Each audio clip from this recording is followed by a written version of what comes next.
మాజీ ముఖ్యమంత్రి ప్రతిపక్ష నేత కేసీఆర్ గారు పాలమూరు రంగారెడ్డి మీద లిఫ్ట్ ఇరిగేషన్ స్కీమ్స్ మీద వారు ప్రెస్ మీట్ పెట్టి మరి చాలా విషయాలు చెప్పారు. అందులో ఎక్కువ శాతం 90% అబద్ధాలు అసత్యాలు మాట్లాడడం. అది ఒక మాజీ చీఫ్ మినిస్టర్ గా 10 years చీఫ్ మినిస్టర్ ఉండి మరి ఈ విధంగా ఇరిగేషన్ విషయంలో అయితే పచ్చి అబద్ధాలు మాట్లాడాడు. అది నేను కొంత మీకు బ్యాక్గ్రౌండ్ ఇవ్వాలి. నేను ఇరిగేషన్ మినిస్టర్ అయిన రోజు అంతకుముందు ఈయన ఎప్పుడు ఏదో గూగుల్ మ్యాప్ అని ఏదో ప్రెజెంటేషన్ అని పెద్ద పెద్ద మాటలు మాట్లాడేది. నేను ఇరిగేషన్ మినిస్టర్ గా December 7, 2023 ఛార్జ్ తీసుకున్న తర్వాత క్రమక్రమంగా పరిశీలిస్తుంటే అసలు ఇంత దారుణంగా దుర్మార్గంగా ఎవరన్నా ఇరిగేషన్ సెక్టర్ ని నాశనం చేసినంటే అది కేసీఆర్ గారు అని చెప్పి మనం చేయాలి.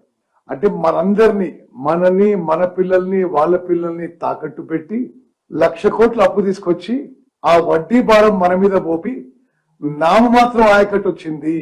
అది కాకుండా బహుశా ఎవరు కూడా తాను కట్టిన కాళేశ్వరం ప్రాజెక్టు గుండెకాయని వాళ్లే వర్ణించారు.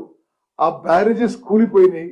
ఆ బ్యారేజెస్ కూలిపోవడానికి మాజీ ముఖ్యమంత్రి కారణమని ఒక సుప్రీంకోర్టు జడ్జు మరి ఆయన రిపోర్ట్లు ఇచ్చిన తర్వాత ఇరిగేషన్ లో మళ్ళీ మాట్లాడుతున్నారంటే మరి ఏ విధంగా వర్ణించాలో తెలంగాణ ప్రజలు ఆలోచన చేయాలి. వాళ్ళ గొప్పతనం ఏంటంటే వాళ్ళు కమిషన్ల కక్కుర్తిలోనో, అవగాహన లేకపోవడమో, లేకపోతే అసమర్థతనో, లేకపోతే చాతగానితనమో, లేదా వాళ్ళు దద్దమ్మలు తర్వాత తెలియదు. కానీ వాళ్ళు 1,81,000 కోట్లు ఖర్చు పెట్టి ఈ రాష్ట్రానికి, రైతులకి చేసిన ప్రయోజనం మరి ఆల్మోస్ట్ 0, శూన్యంకి దగ్గర.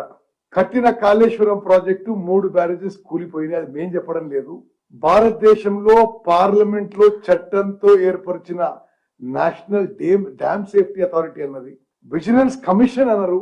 అదే విధంగా సుప్రీంకోర్టు జడ్జితో ఏర్పడిన జ్యుడిషియల్ కమిషన్ కూడా they are directly and vicariously responsible for the collapse of the barrages.